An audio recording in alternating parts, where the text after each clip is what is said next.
This podcast is intended for educational purposes only and is not medical or legal advice. Always follow your local policies, procedures, and protocols when functioning in your respective profession. Additionally, the views expressed by the speakers and owners of this podcast are their own and do not represent the views of their respective employers. Listener discretion is advised. Alert Medic 1 response.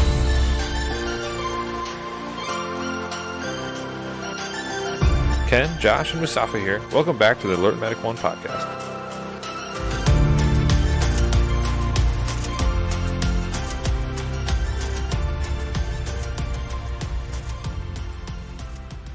Okay, well, hey, welcome back, everybody. Today is just going to be a quick shock index, and we're just, trying to spitball some ideas and threw out there. Thanks to Aaron from PragMed from attacking this hard on the social medias, but staffing models and EMS. He's been talking pretty hard about dual ALS systems, and it centers around a ongoing, I don't know about legal, but policy battle and setup of staffing in a private agency out west. It's a battle between the municipality and the business. I'm not going to name either side, but it has brought to light via Aaron's posts this dual medic staffing. For those that are wondering, what do you mean dual medic? Just simply, you have two ALS providers on a transport unit instead of an EMT and an ALS provider or a variety of other staffing models. And there's a lot of people that have pretty strong opinions on both sides of this. The people that support it tend to say that it doesn't lead to skill degradation, that by having two medics, you're able to have more knowledge on the truck together, that you're able to bounce ideas off each other. But they never seem to address the financial implications of, paying for two ALS providers, or sometimes disregarding some of the studies out there that do talk about skill degradation with similarly trained level providers and high acuity calls. So, Cody, I'll kick it to you first on what your thought on just in general the dual ALS. And then I'll talk about my part, how I feel about it, and then we can talk about different staffing models out there and whether we like them or not. Talk about something along those lines. Like I said, guys, this was we're just pulling this topic right now out of thin air, just to give us something to talk about.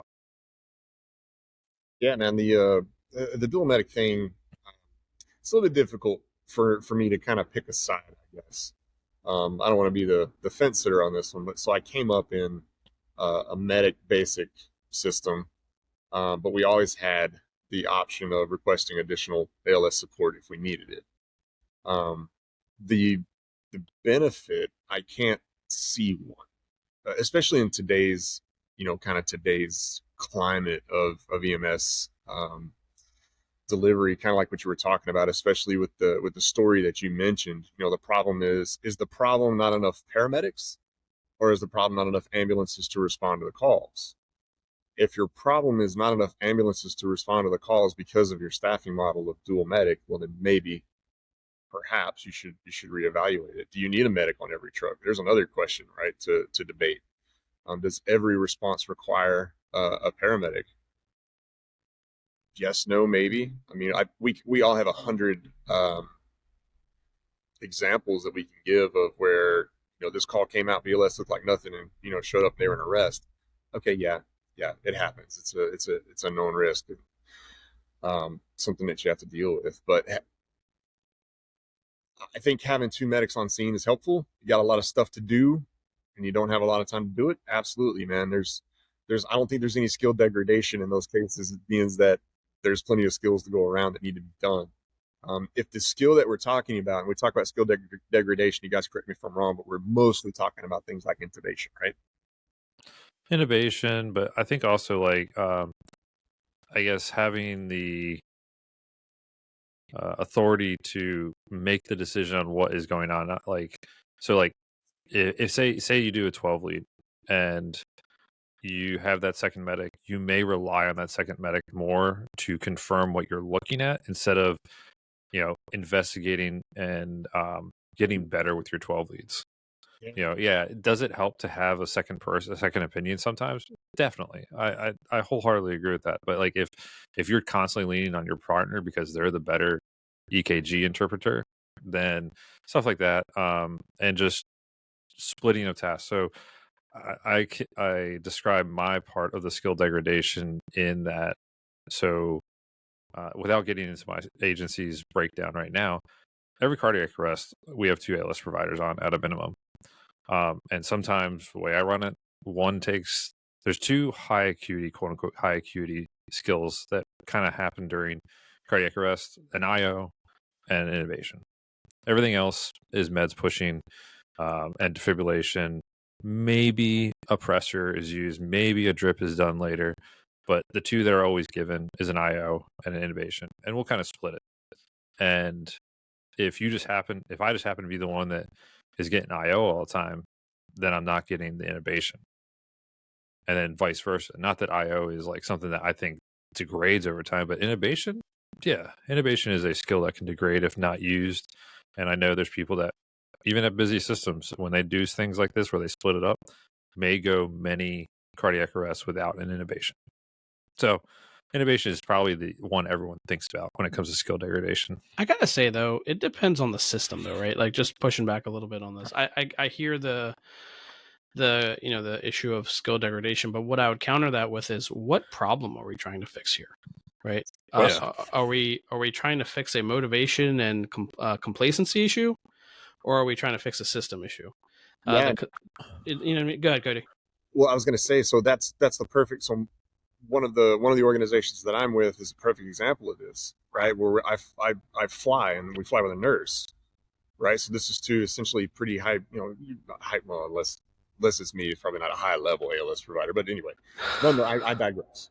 But you've got 2, advanced credentialed individuals that are working on patients, and skill degradation, yes, does go beyond intubation. Let's say you fly with somebody that's really good with vents, right? So you kind of lean on them to do the vent stuff all the time. And unless you're, to your point, Moose, unless you are trying to watch and learn and let that individual take the lead on the vent so that you can pick it up, then of course there's a skill degradation problem is there. But I agree with you 100% that is a motivation problem. Yeah. If you sit back and go, I'm not good at XYZ when my partner is, so I let them do it all the time, you are failing your patient, and you're failing the next partner that you're going to ride with. Yeah, and I would say that's on the individual, not necessarily on the system. Now, if the system's allowing for complacency and is encouraging complacency, then that's a system issue, right? Where I've primarily worked and still work part-time, we used to run dual medic chase vehicles with primarily driver only or driver and, BLS units, for lack of a better term. But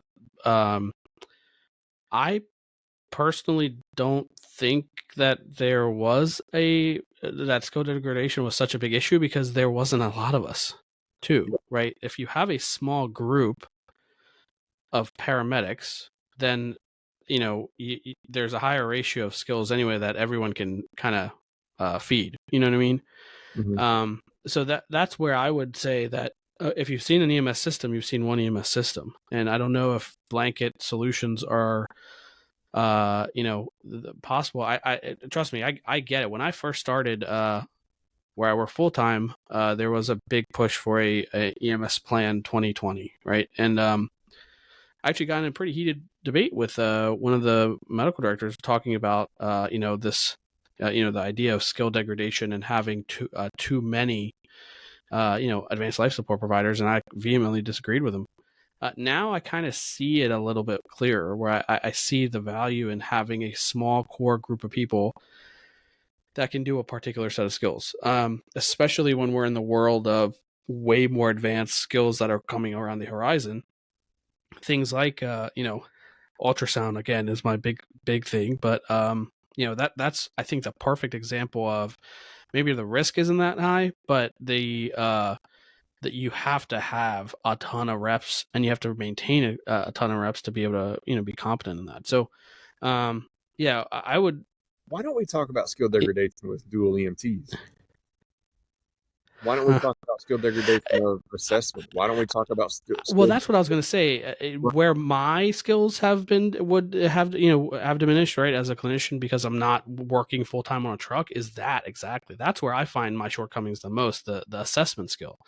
I mean, I can drop a line, right? Whatever. I'd like to think that if I position everyone correctly, I train a ton. Like with VL, I'm decent at a tube, but it's the quick thinking on assessments is where I think I'm lacking. So yeah, no, that's a good point, Cody. I can go with you on that to the degree like recency of experience is a thing. When was the last time I saw this? When was the last time I did this? And I can get with you on that. And go say, yep, that's probably an issue. But let's do this scenario. You've got a dual medic truck in a very rural area, low acuity, low volume. Yeah. There's skill degradation happening by virtue of recency of experience.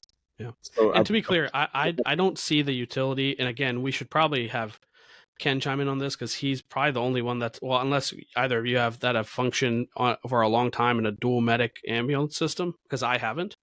I've only been in a chase system.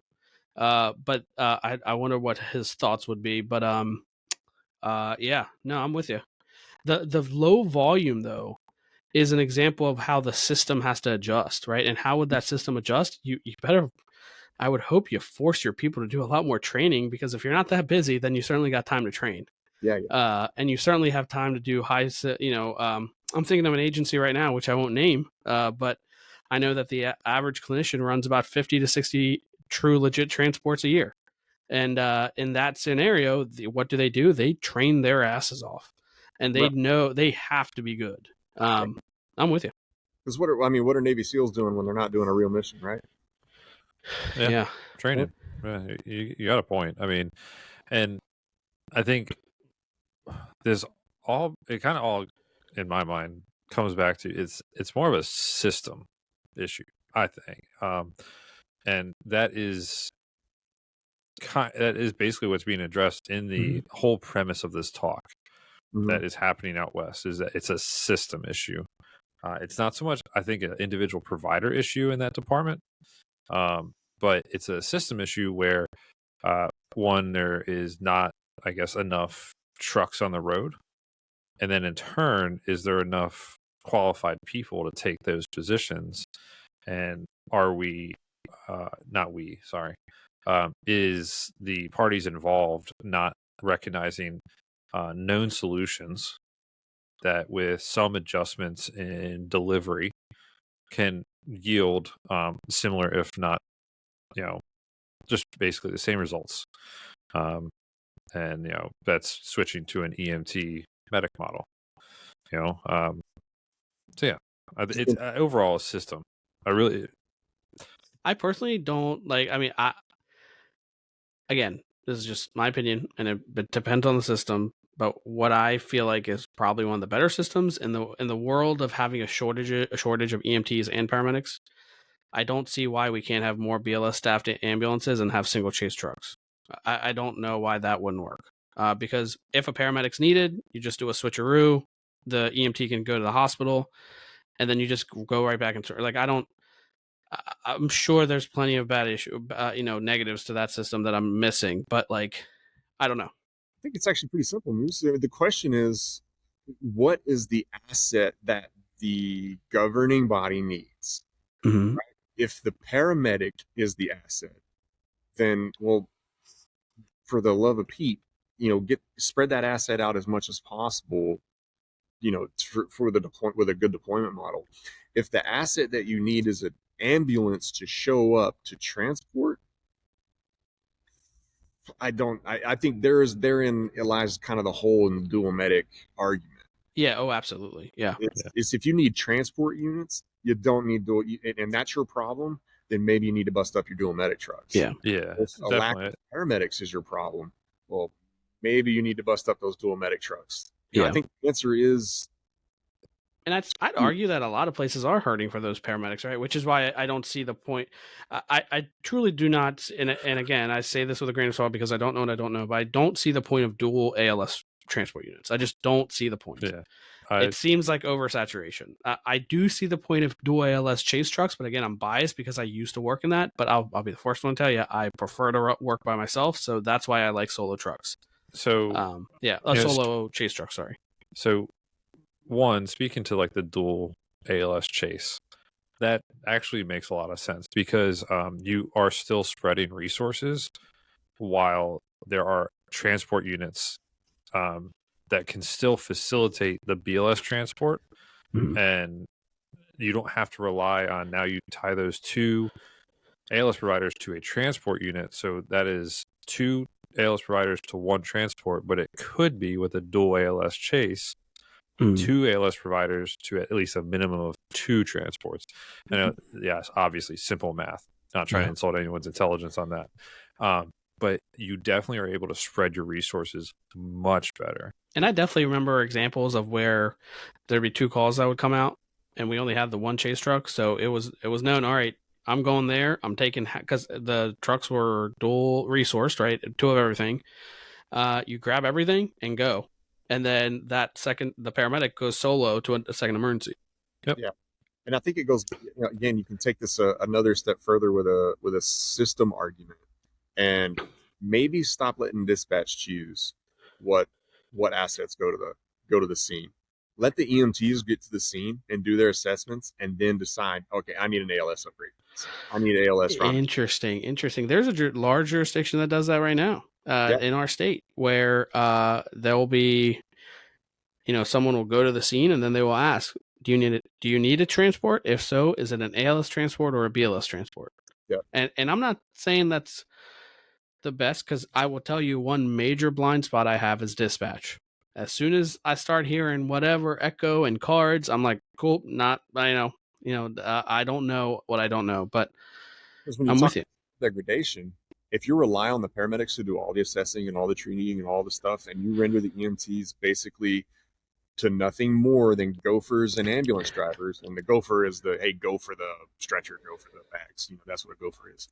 But if you relegate them to that role, well, then of course there's skill degradation on the EMT basic side, and guess what? There's going to be times where you're only left with the EMT basics to run the calls. Guess what? They have no confidence. They have no recency of experience. They haven't put their hands and heads in the game because they've been sitting back watching the medics do it all. And was it Josh? Was it you and I that were talking about how you like to sit back and let the EMTs do their thing before you step up as the medic? Was that you and I that was talking about that? Possibly. Right, and my brain's a little fuzzy today, so long night. No, you have a very good point. That you have to have a system that is going to benefit all your providers. Whether you purposely do that or not, I'm not sure. Or it's just built into the system. So without sharing too much about my system incorporates a lot of the things we're talking about right now. So we have dual BLS units, and that's the majority of our transport units. We have ALS transport units that are single medic EMT. Every now and then, because of overtime or just staffing in general, there'll be dual ALS, but it is not the standard or even the minimum staffing for those. And that's a very one-off thing every now and then. And we have a large chase system between chase cars and suppression pieces. So we do really rely on not only just the BLS units running BLS calls, so they're going to BLS calls and getting that recency, that skill usage, even though some of them probably would argue that there's not a whole lot of skills they're using. But then we also have the ALS call that the BLS units are being involved in, sometimes getting there ahead of us. And then the ALS provider is making that decision, hey, am I going? Am I not? And making yourself available to be better used across the jurisdiction, to be more available for those ALS emergencies. And then on our, what would be like the Echo and Omega calls, you're getting two ALS providers for sure. And that's where those calls that typically there's a lot more to handle, whether it's the scene, skills, patient acuity, whatever it is, so cardiac arrests, a couple different MVC dispatches, trouble breathings, unconscious patients, stuff like that, where there's an expectation there's a little bit more going on that needs some more resources thrown at it between both manpower and ALS. And I would argue that we've done a pretty good job of delivering ALS and just EMS care in general in my jurisdiction. And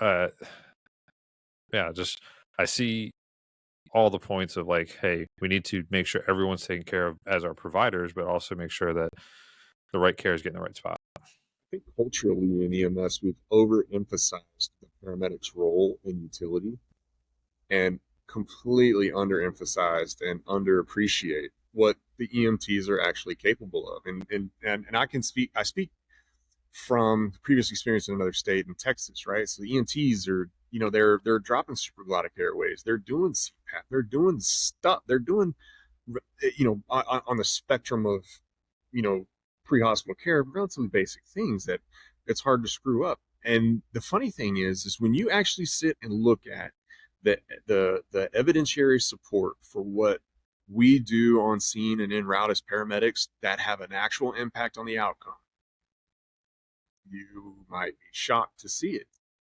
Like for a stroke patient, for example, when you look at the EMS QA measures, the national measures for what actually impacts the outcome and what an EMS agency is measured, the standard they're measured against, there's two things that are considered evidence-based measures that impact the outcome. And it is a pre-hospital stroke exam and a blood glucose check. That's it. Right, and then get them to the intervention as soon as possible. But there's these systems that turn a CVA call into a big to do. Now, granted, there's airway stuff, there's mental status things to worry about, and I get all of that. But what we're going to do en route actually the intubation may negatively impact that outcome, or the IV sticks is sitting on scene waiting to trying to do an IV on a stroke patient. It's all time wasted, and that's millions of brain cells a minute that you're costing the patient to do ALS stuff that has no mortality benefit. And, Mike, OK Medic talked about this. He's posted about how the vast majority of our, specifically speaking to strokes, the vast majority of our stroke calls are BLS in nature. We do as he says, the 18 gauge lock of love and monitor as ALS providers. And the number of those ischemic strokes, because that's the vast majority of strokes that we run is ischemic strokes, don't progress to a hemorrhagic, don't progress to a patient losing their airway. Can it happen? Yes. Is someone going to listen to this and be like, well, I encountered this one patient that, decompensated so far that we had to do this, this, and this. Yes, it happens. You cannot count out the outliers to these situations, but the vast majority of these can be run BLS, to the point that my agency has a stroke BLS dispatch. Do we have a stroke ALS dispatch as well? Yes. Can I tell you the parameters of what makes one over the other? I'm not sure. That's not my wheelhouse. Probably never will be, really. That's weird. Yeah, but it can be done. And in those cases, it's, as much as I hate to say this right now, it's all about getting to the hospital as quick as you can. Because like you said, it's millions of brain cells a minute. And the more time we waste, the more time that patient doesn't have. And there's absolutely times where gas pedal is still the solution. Yes. Right? It's just now we're realizing that we might have to do a couple things first before we do the gas pedal. But let's not forget what our actual job is, right? Stabilize, make sure we stop harm, and we treat some stuff, and then we get them to the hospital. Cody, it's funny, I just pulled up the NEM squad measures, and they removed the glucose one. Now it's just stroke 1, which is assessment, which is even more towards your point.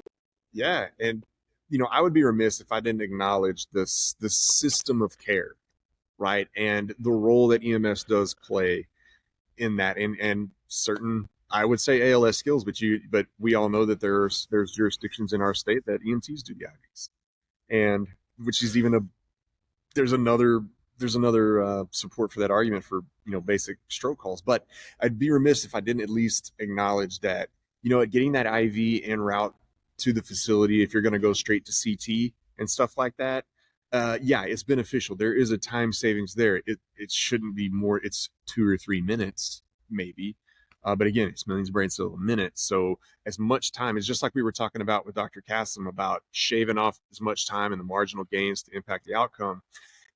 Okay, yes, you could make that argument. I just wanted to play devil's advocate with that and acknowledge that, okay, there are some time savings things that we do that to us pre-hospital are kind of nonsensical, but actually can make a little bit of or a big difference once they actually get to the facility. And I would say that that's true for stroke, trauma, STEMI, sepsis, right? I got a question for you guys just off of that.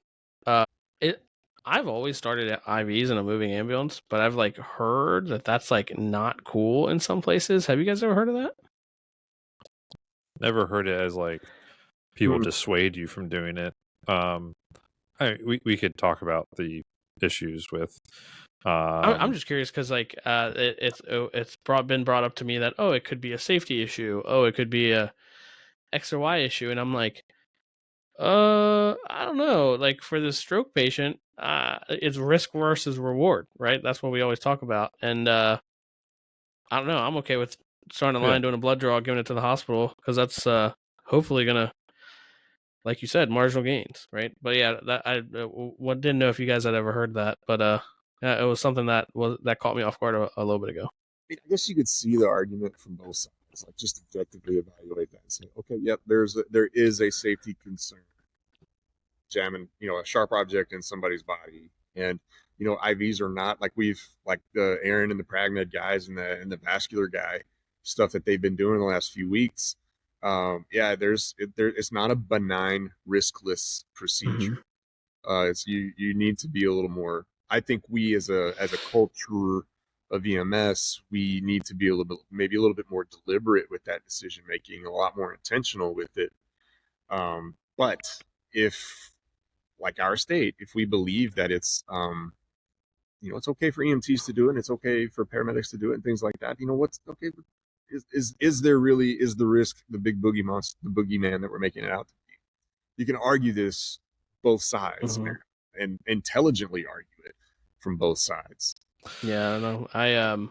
The other thing that was interesting, over the weekend, so we're recording this on the 28th, I went to the National Collegiate EMS Foundation's big conference, and I got to interact with a bunch of, EMTs and folks from across the country, and one state in particular, I want to say it was Virginia's team, Virginia Tech, or I don't know, they would kill me if I didn't know, but they had EMTAs, which is also an interesting thing, right? So obviously we don't have them in Maryland, but certainly they're commonplace around, and the scope that they were describing to me was pretty big in terms of like meds they can give.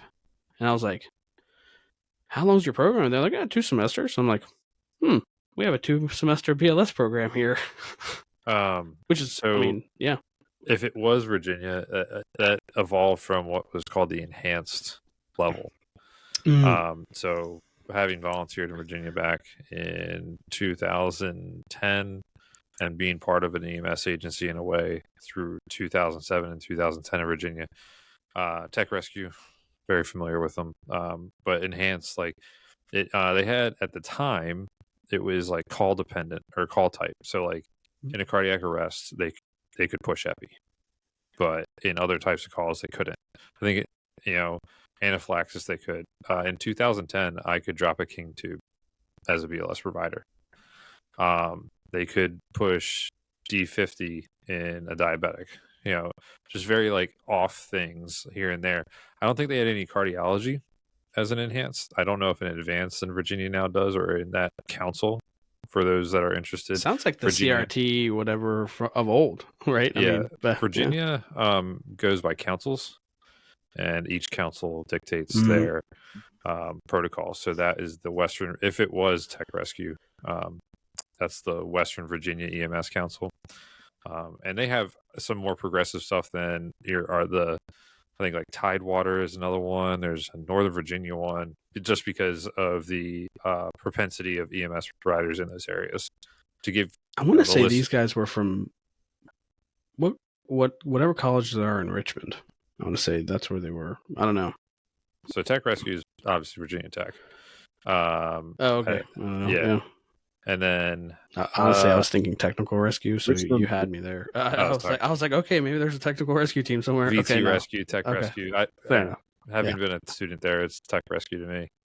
But crap, where was I going with this? To give everyone an idea how like far spread providers are in that area, the agency that I volunteered with was the busiest agency in the county, and I think we had 40, maybe 40-ish writing members.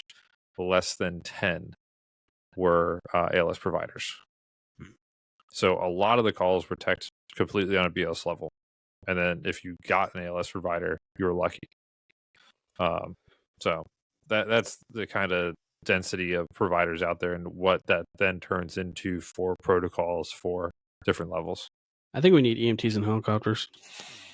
Dual EMT helicopters. The military did it. Send them. Just throw the patient in there. Send them. Just prove Go that way. Just do it Philly style, right? Yeah. Did you lose your train of thought? See that? Yeah, and there it goes again. Second time it happened on air.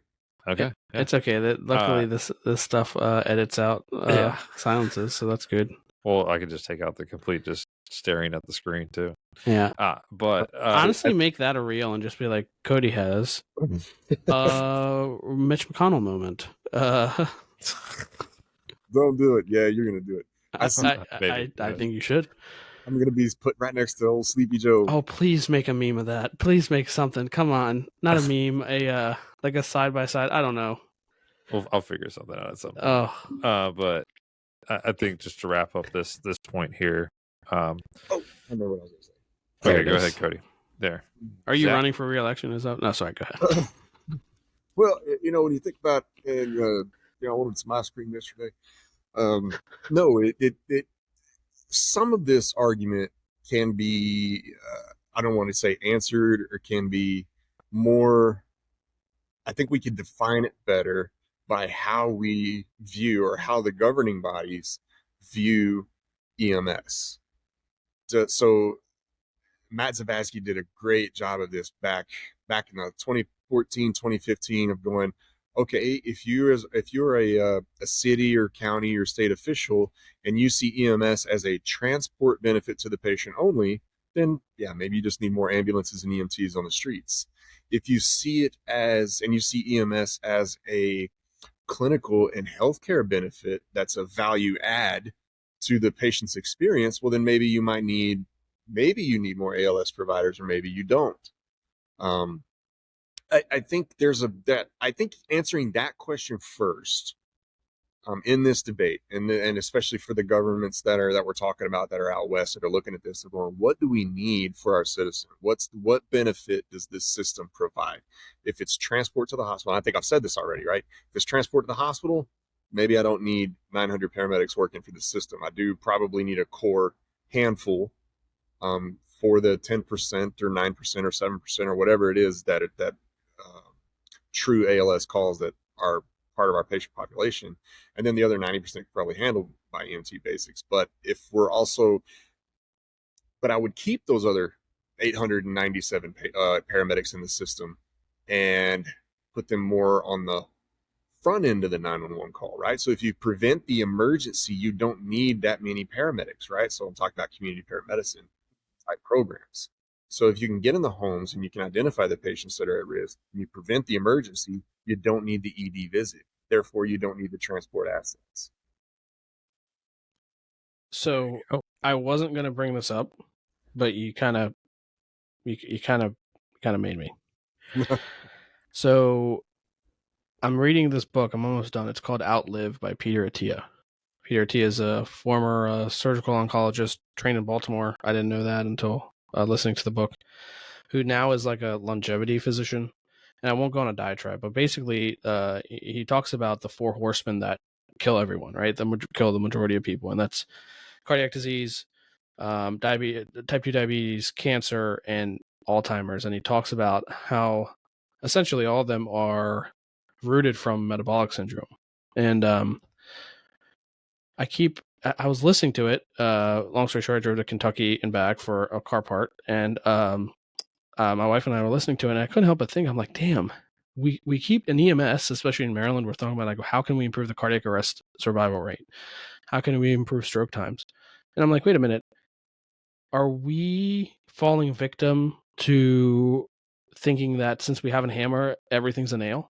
Right? Are we thinking about everything as a EMS and emergency medicine problem when we really shouldn't be? Like, even with community paramedicine, we're approaching it from the guise of the goggles of EMS, right? Like how we would treat it as EMS, and we look at high risk. At what point do we, as EMS, and I don't know what this looks like, but at what point should we be, or how can we address that STEMI 30 years earlier when it's just a calcium deposit, right?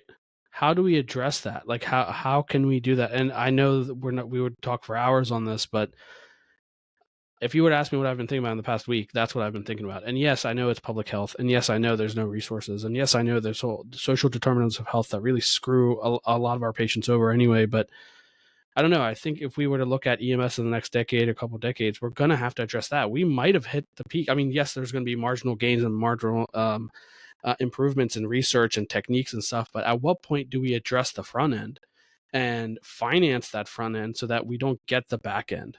Yeah, I would certainly recommend the book. Like I said, Peter Attia, it's called Outlive, and he describes like Health 2.0 being like the old model versus Health 3.0. But yeah, I'll give it to you guys. What are your thoughts?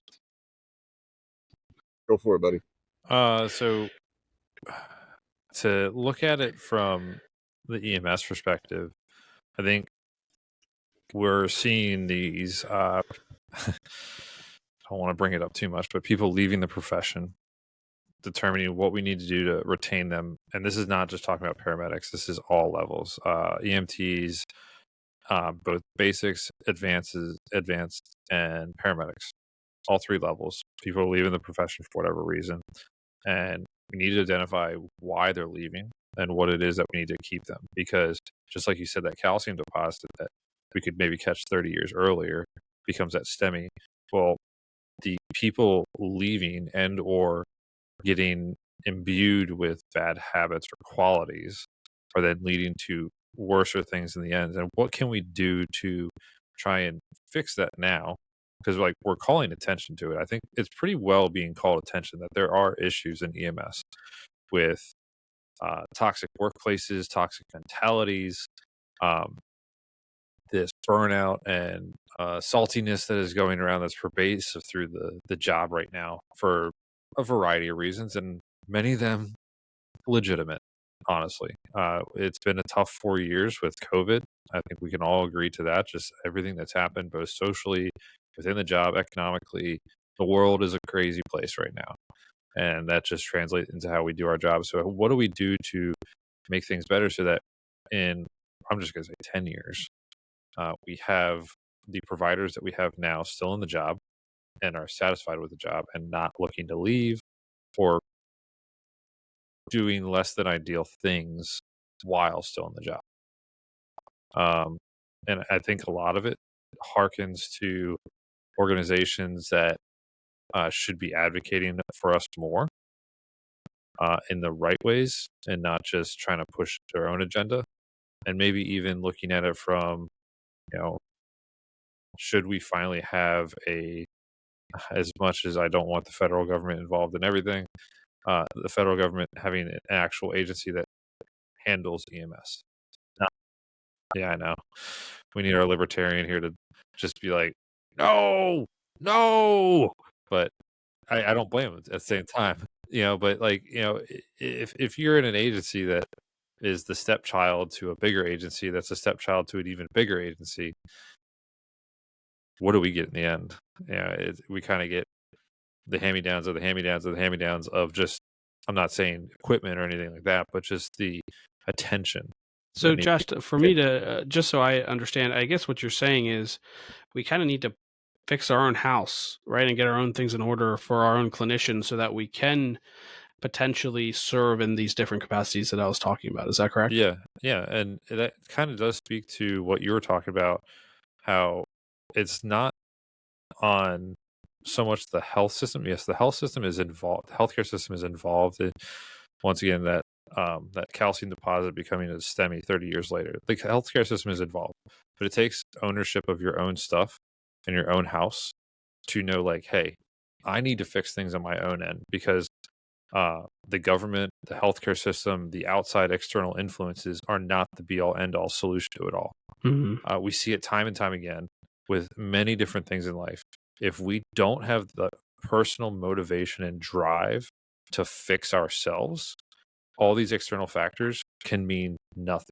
Because if we don't follow through on it, we don't have the mentality, we don't have the drive to take these things and live a good life, create a good life, create a great job, atmosphere, attitude, whatever it is, it's all for naught. Mm-hmm. Like, you know, I guess that's why I try, me personally, to have a good attitude about this, even when I know there's stuff within the job it's tough. It's tough. I acknowledge that not everything's perfect, but hey, if I come in with a smiling face and try and explain things and try and not even rationalize, but put things in perspective for myself and for others, hopefully those people will be like, hey, there are people that still love this job. And if we're fixing ourselves and keeping ourselves positive, then it gives us drive to push nationally, federally, and get things changed. I mean, if we're talking about federal level, I think one thing that would majorly change this profession, a reworking of the Medicare schedule when it comes to reimbursement.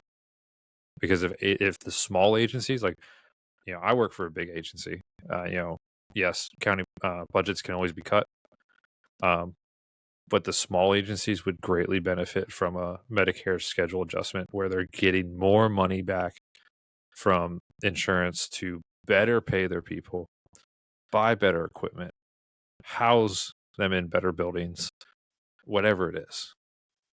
And if we can do that, then that gives the individual the more motivation to stick around and fix things on an individual and maybe like the next tier up level. Hey, Cody, your recording just stopped, bud. Just so you know.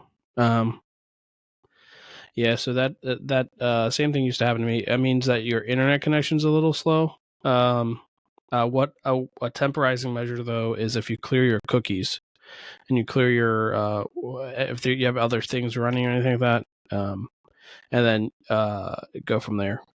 No, but I mean, just to kind of catch up on what you were saying, no, I'm with you, man. It is interesting. Who did we just have that conversation with? The jiu-jitsu guy. What's his name? Bill Dungy. Yeah, remember he was talking about, like, we can't we attracting the 1%, right? But we also have to create an environment where the 1% wants to come. Yeah. Yeah, you're not recording, bud, but you can say what you're saying and I can restate it like it's mine. No, I'm kidding. All right, while you do that, restart your browser. Exactly. Yeah, and I'm just reading what it's telling me. Restart the browser, free some hard disk space, which is probably not a problem because it's a new computer. So I would just clear your cookies and stuff like that. Yep. You're the one that bought a Mac, boss.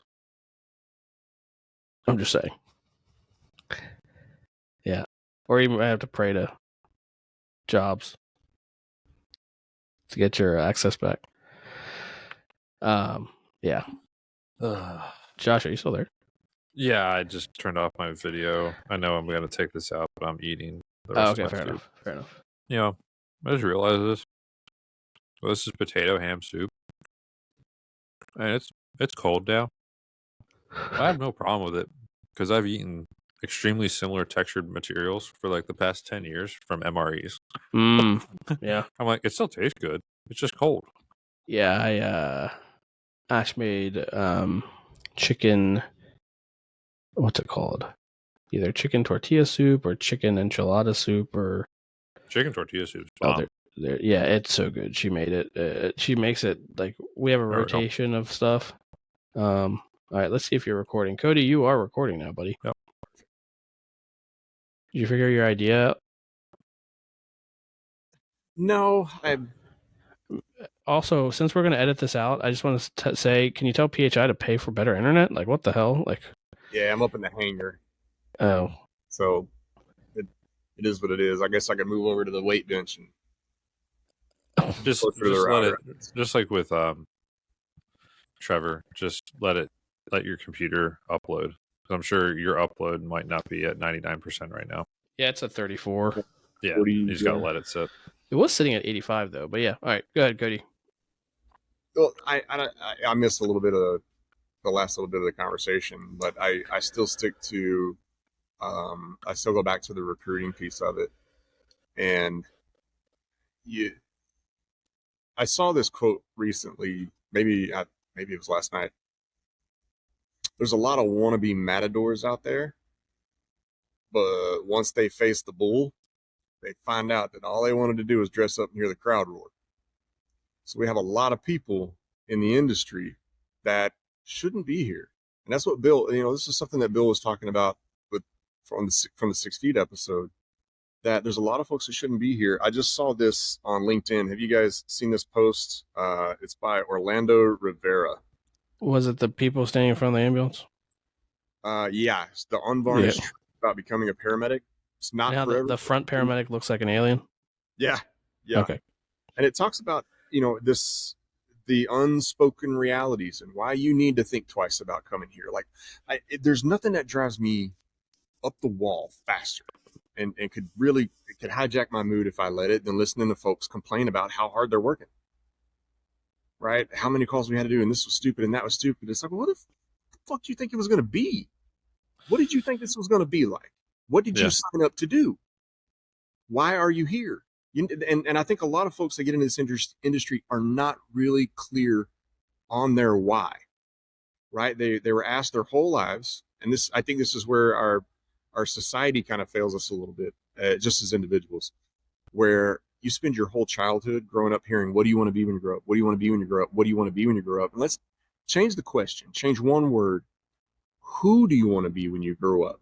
And then you go find a living that allows you to be that individual, that allows you to be him or her, and you make your living being who you want to be, instead of, I'm too cheap to go to medical school, I'm too good to flip burgers, EMT and paramedic. That's what I want to do. It's nuts. It's nuts. And these realities that he talks about in this post, number one, the stress is unimaginable. Life and death situations on a daily basis, dealing with the rawest forms of human vulnerability. That is not for everyone. It is not. I love this phrase, think you're tough, the job will test that theory to its breaking point. Everybody wants to be a hero until it's 2:00 in the morning and you haven't slept all day. Right? Yeah. There's the finances piece of it, which we've talked about. It's a well-known issue. You're not going to get rich doing this job. You should know that by now coming into it, and maybe make a different decision if you want to get paid to do this.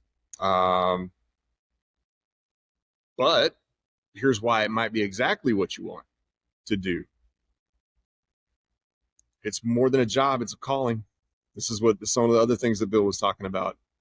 For those who are called to do this job, the calling is all they need. And there are so few people in a department that you can actually see that that's why they're there, right? They're called to do it. They're the ones that are going to pick up, the broken glass and stuff like that in the homes, and after somebody's ransacked it, they're the ones that are doing that extra mile because they care about the person. It's not. I can't say that I'm always that person, The modest pay is a testament to the fact that you're driven by passion, not material gain. The job is enough. The job is enough, and it has to be enough sometimes. Again, if you want to get rich, you either have to work 9 jobs to get 9 EMS jobs to get rich doing it, or you're going to have to go on and do something else.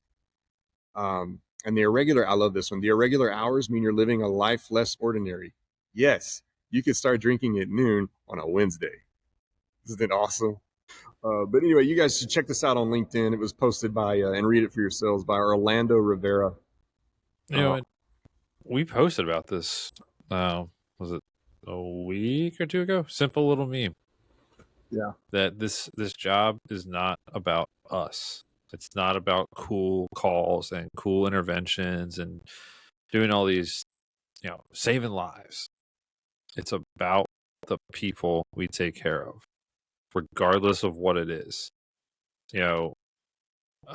Yesterday I ran 12 in 24 hours, and the majority of them were either BLS or just barely ALS. And some of them just, that's what it was. It's about the people. They called for us. We showed up. We helped them out, and we got them to the hospital. We did what we needed to do to help them out and be that helping hand in the moment. Was it frustrating sometimes? Yes. I'm not going to say, there's no one out there that's angelic, idyllic, whatever it is, in every moment of every call. Just yeah, every time. I get this morning. I don't know what time. 3:00 in the morning. I'm up and I'm like, why am I up? This sucks. But at the same time, like, hey, I'm here. This is my job. This is what I'm here to do. Let's do this. Let's take care of you. Let's go to the hospital. Let's do what you need to do. And it's about them. Plain and simple. What a privilege that is. Right, guys? What a privilege it is to be that person, that individual whom has no other, in their minds, they have nowhere else to turn, nowhere else to go. They don't know what else to do. What a privilege it is to be the person that gets to show up and help that person navigate the worst day of their lives. Right? What a privilege that is. And I have to keep this very, very, very uppermost in my mind when I'm on duty, either on the aircraft or on the ground, and have to go, look, man, to repeat what you just said, Josh, ain't about you. You exist for them.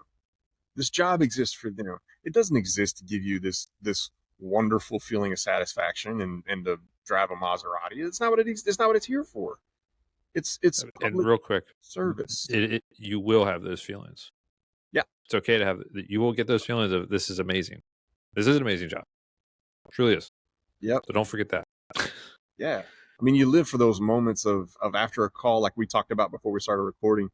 We're 30 seconds out of the door of the ER when we're done with that call. We're laughing. Now, of course, I mean, there's some dark humor involved. I mean, you're laughing. You're like, man, that's what I signed up for. This is what I signed up to do. And you have to, you have to cherish those moments when they happen. But also, I would challenge myself and I would challenge everybody else that's doing this job to look for those moments in every call. Look for the satisfaction. It's Tony Robbins talks about this. You develop a belief about something and then you start looking for reasons and items to support it, to support your belief. So if you go to a call thinking this is bullshit, you will show up with the mindset of, I'm going to prove this is bullshit and I don't need to be here. Instead of, these are all serious, this is a serious call until proven otherwise. And I'll tell you what, that's a huge point you just made right there, buddy, because once you get to that point, what you just described, it's not that far off. You're not too far from just throwing somebody on the cot face down and then getting on the news. You know what I mean? You're not once you have that level of apathy, you're not that far off. I'll say this, I mean, and I agree with most of what you guys are saying, right? The thing is, though, I think there's a situation where we can have both. We can make it so that people aren't making $15 an hour as a paramedic. Yes. Right. You know what I mean? We can have both. And certainly at least I'm not supporting the idea that, we shouldn't be asking for more money. We shouldn't be asking for better working conditions. We should, you know what I mean? No, absolutely we should. Because what I don't want is a bunch of self-sacrificing paramedics burning themselves out. Right. You know what I mean? And I don't think you guys are saying that either. The idea is you guys are pushing against the entitlement that we sometimes see, right? Yep. I mean, we can't. If you want to, you can always go get another job, right? That doesn't mean that you don't deserve a very good, living wage, and that you deserve your mental health to be okay. And you deserve all the support that you need, right? But at the same time, if you're getting all those things in a good situation, the fact of the matter is you're still going to have bad days. kind of like what Josh was talking about. You're still going to have bad days. You're still going to have those thoughts. But it's in those moments where it's up to you to take care of yourself, you know what I mean, for your mental health and all that, so that you're not getting to the point where you're becoming apathetic and throwing people face down on a stretcher. Yeah.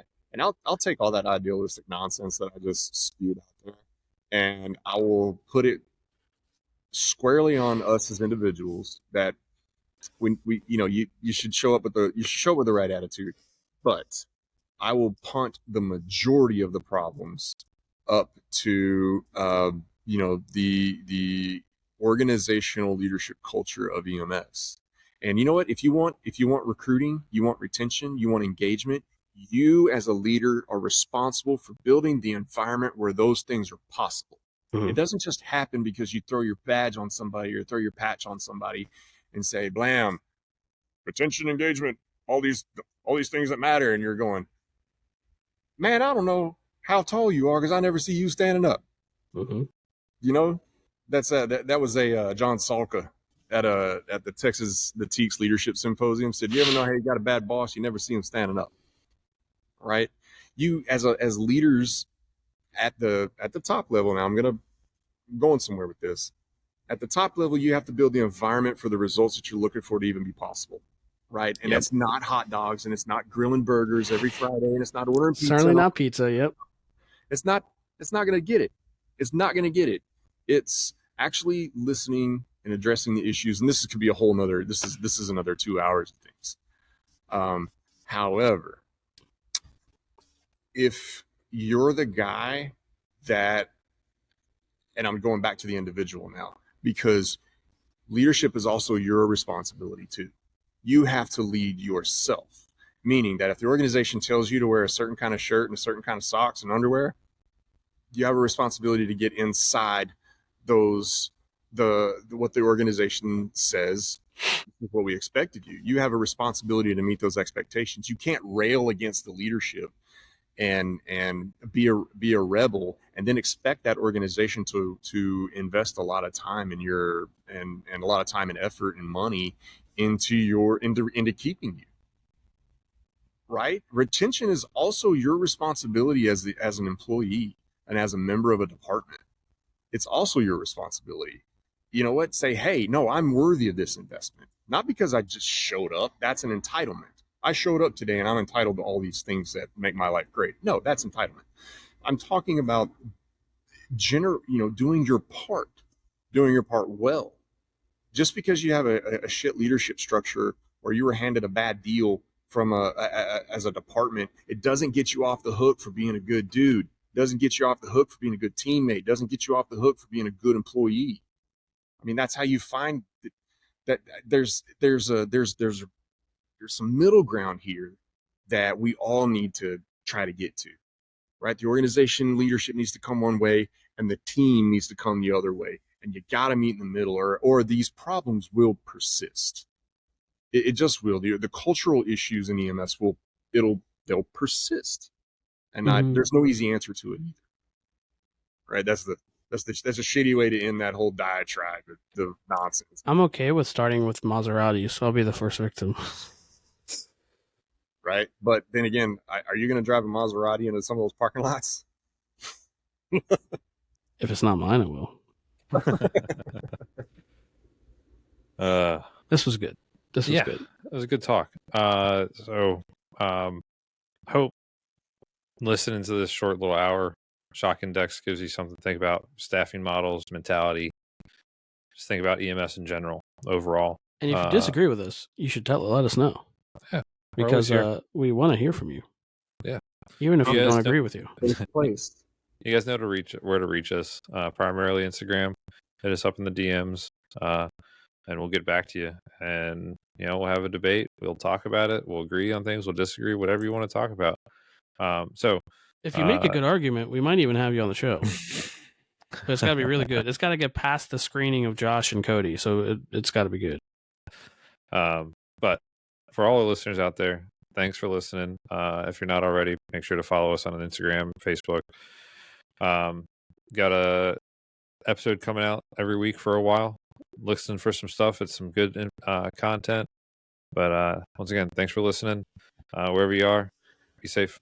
See you. Good.